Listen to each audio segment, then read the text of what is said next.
Assalamualaikum warahmatullahi wabarakatuh. Perkenalkan, saya Muhammad Arifin, STM dosen tetap pada Prodi Teknik Sipil, Fakultas Teknik, Universitas Cokro Aminoto, Yogyakarta. Pada kesempatan kali ini, saya ingin menyampaikan terkait mata kuliah yang saya ampu, yang tentunya sesuai dengan bidang keahlian saya, yaitu mata kuliah Mekanika Fluida. Mata kuliah ini adalah mata kuliah wajib bagi mahasiswa Prodi Teknik Sipil, kemudian diajarkan di semester 2 dengan bobot sebesar 2 SKS. Perkuliahan diselenggarakan dalam 16 kali pertemuan tatap muka dengan rincian 14 kali pertemuan materi, kemudian ada 2 kali pertemuan untuk asesmen, yaitu ada ujian tengah semester atau UTS dan ada ujian akhir semester atau UAS. Mata kuliah ini membahas tentang karakteristik zat alir, baik dalam keadaan diam maupun pada saat bergerak, meliputi sifat-sifat zat cair, statika fluida atau tekanan hidrostatik, zat cair dalam keseimbangan relatif, kemudian ada kinematika zat cair, kemudian prinsip-prinsip aliran, persamaan kontinuitas, kemudian ada persamaan Bernoulli, dan juga ada aliran air nanti melalui lubang dan peluap, serta nanti juga tentu akan ada kegunaan dan pemahamannya dalam ruang lingkup pembelajaran teknik sipil. Nah, metode pembelajaran yang digunakan pada mata kuliah ini tentu akan menggunakan SCL atau Student Center Learning, dan juga tentu nanti juga ada case study atau project based learning, dengan harapan nanti mahasiswa yang mengambil mata kuliah ini, setelah lulus mata kuliah ini nanti mampu menguasai mekanika fluida baik secara teori maupun implementasinya di dunia teknik sipil tentunya. Mahasiswa akan diberikan tugas berupa proyek atau studi kasus dengan melakukan pengukuran di lapangan. Nanti bisa dilakukan di infrastruktur keairan, misalnya ada jaringan irigasi, ada bendung atau sungai dan lain-lain. Nanti akan dibentuk secara kelompok, kemudian nanti tujuannya adalah untuk membuktikan beberapa teori tentang aliran zat cair dengan menggunakan alat ukur arus atau alat ukur debit, yang nantinya dilaksanakan di pertengahan atau mendekati di akhir semester. Dengan harapan di akhir semester mahasiswa sudah menyelesaikan hasil dari laporan kegiatan studi kasus, dan nanti juga bisa digunakan untuk sebagai asesmen di akhir semester. Nah, adapun capaian dari pembelajaran atau CPL yang dibebankan pada mata kuliah ini tentunya minimal harus memenuhi 3 unsur, yaitu ada unsur knowledge, kemudian ada unsur skill, dan juga nanti ada unsur attitude yang tidak kalah penting tentunya bagi mahasiswa. Nah, mahasiswa diharapkan nanti mampu menerapkan pengetahuan matematik, sains, dan teknik di dalam mata kuliah ini. Nah, kemudian semua CPL juga secara detail sudah dituangkan di dalam RPS, dan tentu juga sudah divalidasi oleh Ketua Program Studi dan Gugus Pengendali Mutu Prodi. Adapun capaian pembelajaran mata kuliah yang diharapkan di mata kuliah ini antara lain ada beberapa CPMK. Yang pertama, CPMK 1, mahasiswa diharapkan mampu memahami dan menjelaskan tentang sifat-sifat fluida dan konsep dasar mekanika fluida. Kemudian yang kedua, CPMK yang kedua, mahasiswa diharapkan mampu memahami dan menjelaskan tentang statika fluida, kemudian tekanan hidrostatik, zat cair dalam keseimbangan relatif, termasuk kinematika zat cair. Kemudian yang CPMK ketiga, mahasiswa juga diharapkan mampu memahami dan menganalisis prinsip-prinsip aliran, kemudian persamaan kontinuitas, kemudian juga persamaan Bernoulli. Kemudian yang terakhir CPMK yang keempat, ini mahasiswa diharapkan mampu menyelesaikan permasalahan-permasalahan mekanika fluida pada bangunan teknik sipil. Nah, untuk memenuhi dari CPL dan CPMK tersebut, ini ada 3 komponen utama tentunya yang diterapkan di dalam proses pembelajaran mata kuliah ini, yaitu ada delivery, kemudian ada interaction, kemudian juga ada assessment ya. Delivery nanti tentu saya akan memberikan materi serta RPS yang dapat diunduh langsung oleh mahasiswa pada sistem e-learning atau di Siakat Cloud Universitas Cokro Aminoto Yogyakarta, serta presentasi interaktif nanti langsung secara langsung baik di kelas maupun juga bisa dilakukan secara online. Kemudian interaksi pada mata kuliah ini nanti melibatkan komunikasi dua arah antara dosen dan mahasiswa, berupa diskusi baik secara langsung di kelas maupun secara daring dengan menggunakan LMS atau Siakat Cloud Universitas Cokro Aminoto Yogyakarta, ataupun juga bisa menggunakan aplikasi-aplikasi online yang lain, termasuk nanti bisa tanya jawab, kemudian ada kolaborasi dan refleksi secara bersama. Kemudian yang ketiga, asesmen ataupun sistem penilaian yang saya lakukan dalam mata kuliah ini mencakup asesmen formatif untuk penilaian proses yang dilakukan melalui kuis, tugas atau proyek individu maupun kelompok, serta penilaian sikap dan keterampilan sesuai dengan yang ada di RPS. Selanjutnya, asesmen sumatif untuk penilaian akhir berupa UTS dan UAS. Untuk pelaksanaan UAS dengan metode responsi tentu dari hasil tugas atau proyek atau studi kasus yang sudah dilakukan dari kunjungan lapangan, yang tentu sudah diselesaikan di akhir semester. Nah, kemudian untuk referensi yang saya gunakan dalam mata kuliah ini ada beberapa buku dari referensi karya-karya ahli dan juga dari artikel jurnal bereputasi yang memiliki nilai kebaharuan. Ya, tentu harapannya agar mahasiswa mampu mengikuti perkembangan ilmu pengetahuan dan teknologi di masa kini. Kemudian mata kuliah ini juga sejalan dengan roadmap penelitian dan pengabdian kepada masyarakat yang sudah saya lakukan dan juga sudah saya publikasikan di dalam jurnal nasional yang bereputasi. Baik, berikut adalah video proses pembelajaran pada mata kuliah Mekanika Fluida dengan materi pada pertemuan 10, yakni penjelasan tentang macam-macam aliran. Mari kita simak. Assalamualaikum warahmatullahi wabarakatuh. Waalaikumsalam. Oke, baik, hari ini kita akan melanjutkan perkuliahan makalah kuliah Mekanika Fluida ya. Ini pertemuan yang ke-10. Sebelum pertemuan kita mulai, marilah kita berdoa terlebih dahulu ya, agar nanti bisa menyerap ilmu lebih banyak, lebih bermanfaat bagi kita semua. Mari kita berdoa sesuai dengan ajaran agama dan kepercayaan masing-masing. Berdoa dimulai.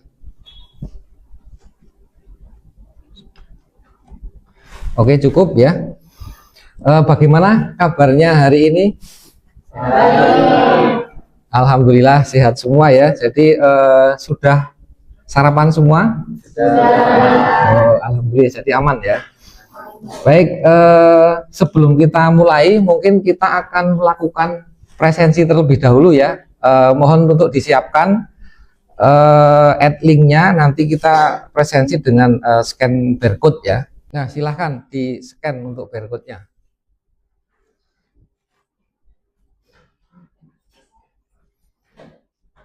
Sudah semua?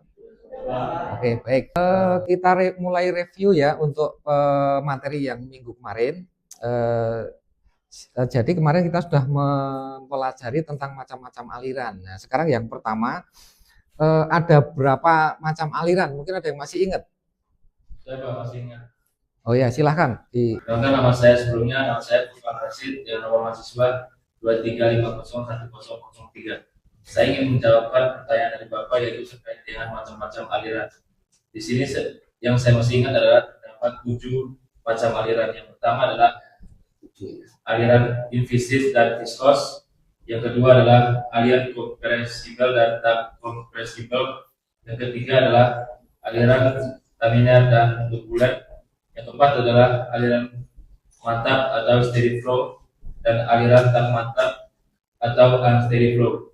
Yang kelima adalah aliran 1, 2, dan 3 dimensi. Yang kelima adalah yang keenam adalah aliran seragam atau uniform flow dan aliran tak seragam atau non uniform flow. Yang ketujuh adalah aliran berdasarkan pengaruh gaya yaitu subkritis, kritis, dan superkritis. Mungkin itu saja jawaban dari saya. Oke, luar biasa sekali ya. Tepuk tangan ya. Masih ingat semuanya ini. Berarti ingatannya cukup lumayan bagus ya. Jadi betul ya. Jadi excellent sekali ini jawabannya. Jadi ada 7 dan ke-7 jawaban sudah diingat semua dengan bagus ya.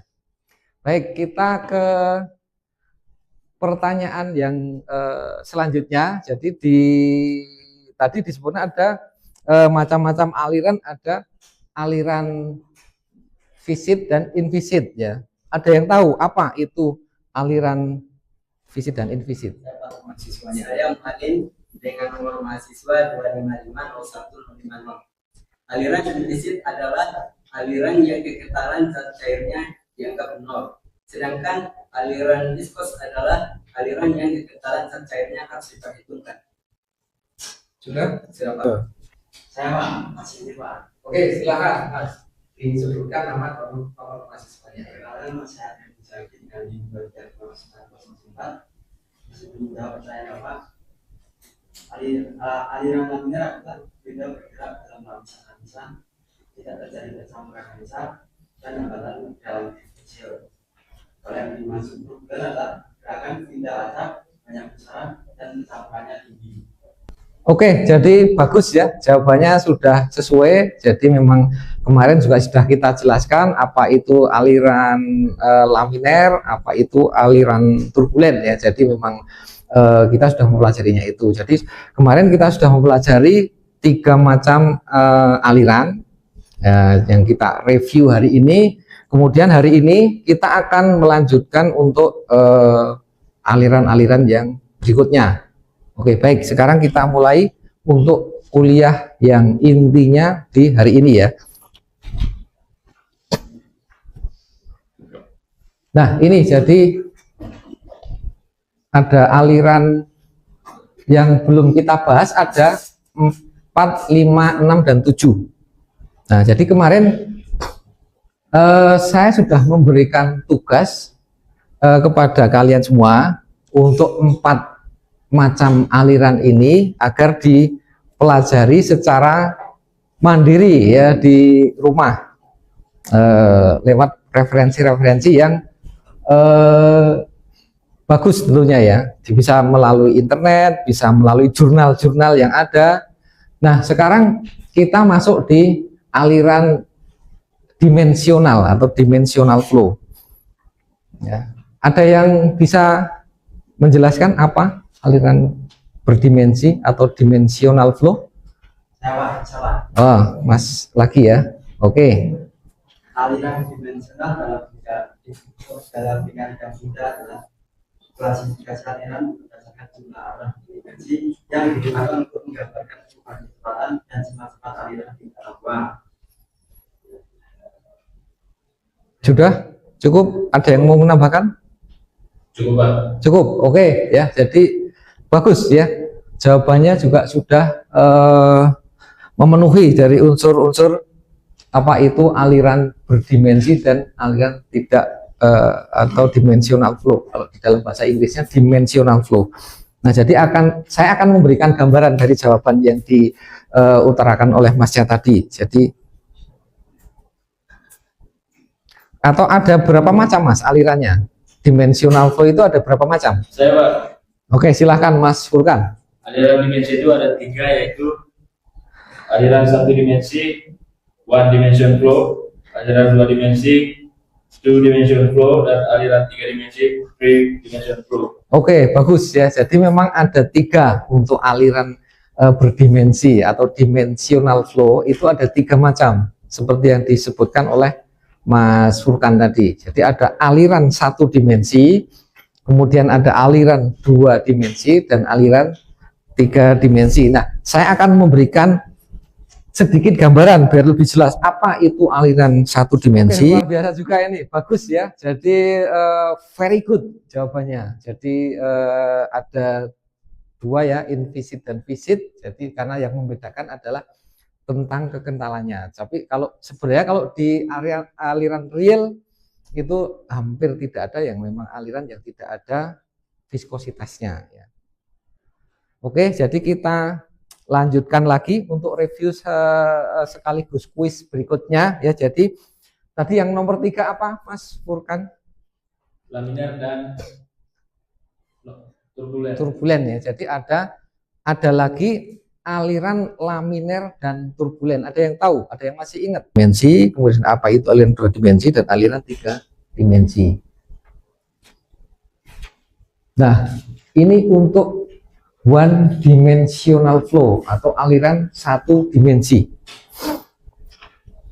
Nah, jadi untuk aliran 1 dimensi ini kecepatan di dalam aliran tersebut ini dianggap ini kecepatan seragam, baik dari arah vertikal maupun arah transversal. Ya. Jadi ini seragam kecepatan yang yang terjadi di suatu aliran itu dianggap seragam. Ya. Jadi tidak ada perbedaan. Ini untuk one dimensional flow. Kemudian untuk yang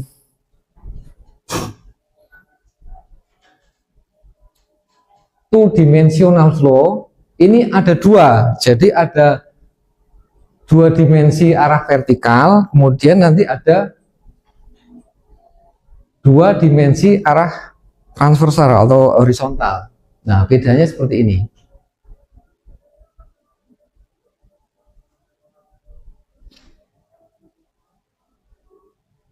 Nah, ini jadi untuk 2 dimensi aliran 2 dimensi ini yang ada yang arah vertikal, kemudian ada yang arah horizontal.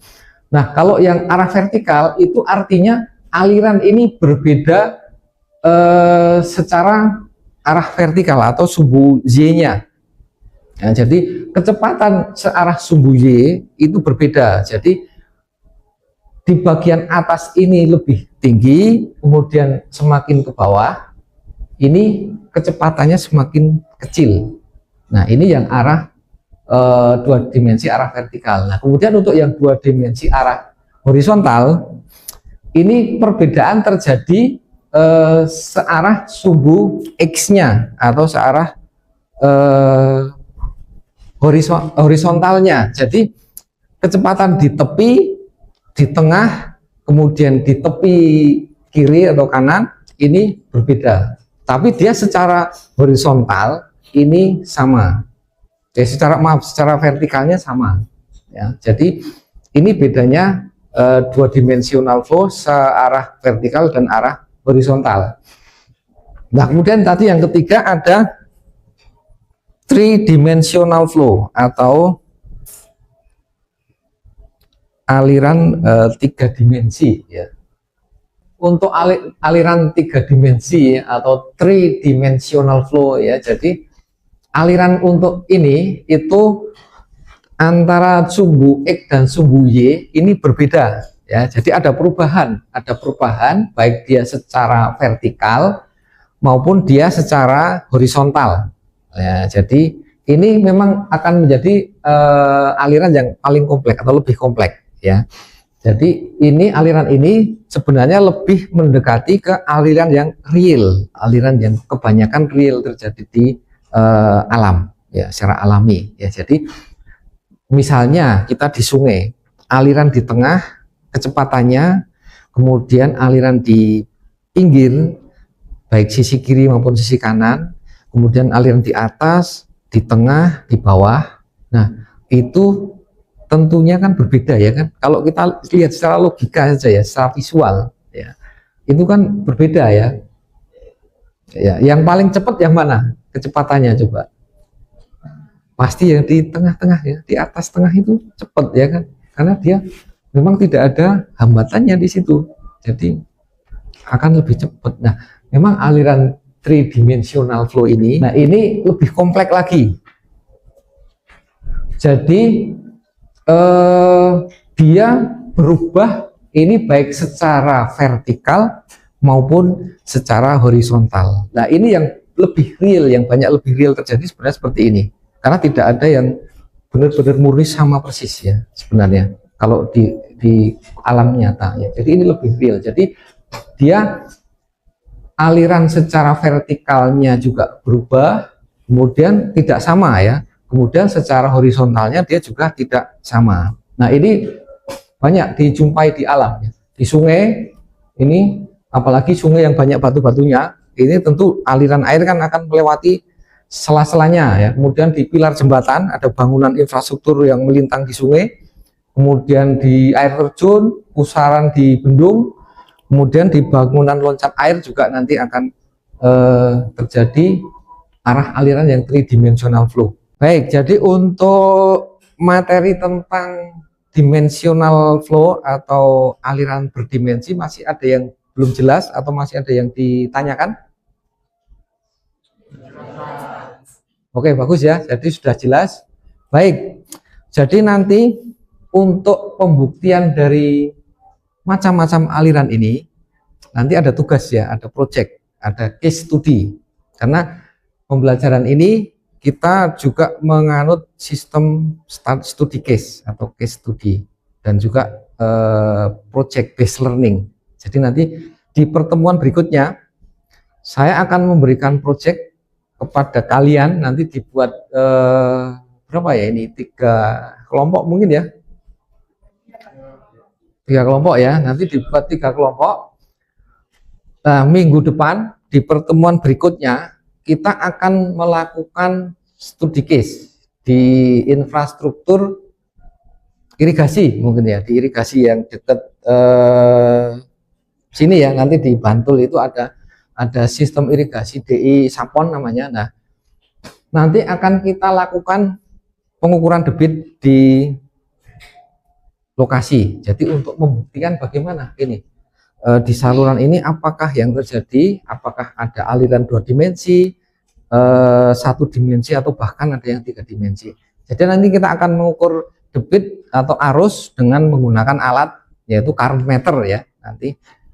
Nah, kita bentuk kelompok tadi 3 kelompok, kemudian nanti masing-masing kelompok membuat analisis dan laporannya ya. Jadi dari case study yang akan besok kita lakukan nanti masing-masing kelompok membuat laporan.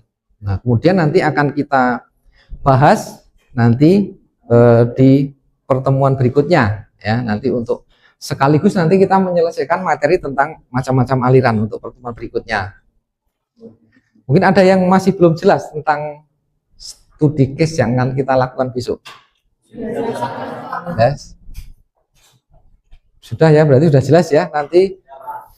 Nah, nanti juga hasil dari laporannya nanti sekaligus buat penilaian juga. Jadi nanti masing-masing kelompok tentu akan ada responsinya ya dari tugas atau studi kasus yang kita berikan, kemudian dari laporan yang sudah dibuat nanti kita akan melakukan responsi terhadap apa yang sudah dibuat ya. Jadi nanti akan ada semacam proses, kemudian tanya jawab dan wawancara ya nanti terhadap hasil yang memang sudah dilakukan di lapangan. Baik ya, jadi kalau sudah tidak ada pertanyaan lagi, mungkin kita akhiri ya untuk pertemuan hari ini. Mudah-mudahan kita sudah bisa menyerap apa yang kita pelajari untuk hari ini ya. Dan saya kurang lebihnya mohon maaf ya. Kita tutup. Assalamualaikum warahmatullahi wabarakatuh.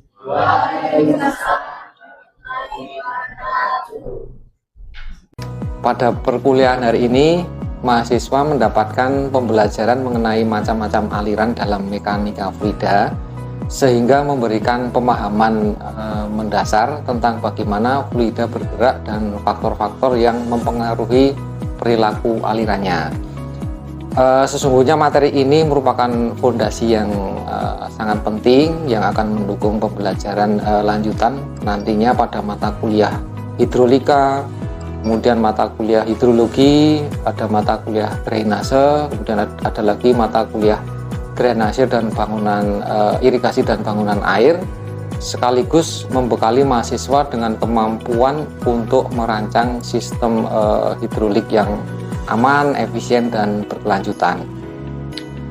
Pembelajaran ini dilaksanakan menggunakan pendekatan student center learning yang dipadukan dengan diskusi, presentasi, asesmen formatif, dan refleksi, sehingga mahasiswa berperan aktif dalam proses pembelajarannya. Terima kasih atas perhatian dari Bapak Ibu Asesor. Video ini disusun sebagai salah satu dokumen pernyataan diri dosen dalam unjuk kerja Tridharma Perguruan Tinggi PPD UKTPT. Semoga video ini bisa menjadikan pertimbangan yang baik nanti dalam proses penilaian sertifikasi dosen gelombang 1 tahun 2026. Akhir kata saya ucapkan terima kasih. Wassalamualaikum warahmatullahi wabarakatuh.